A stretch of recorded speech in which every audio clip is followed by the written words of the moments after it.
Lank voor ons dorpe en ons strate het dinosourusse geloop op die aarde. Deur woude wyd en valleie diep, waar ou rivier eens kon sweep. 66 miljoen jaar sel vandag, toe dinosourusse verdwyn met 'n slag.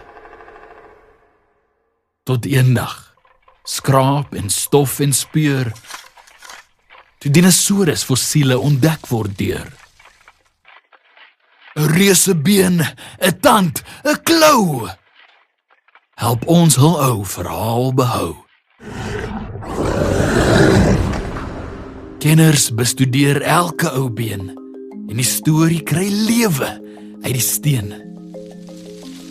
Hoe het hulle gegroei? Wat het hulle geëet? Dit is wat ons nou oor hulle wil weet. Elke been uit klei en sand gegrou.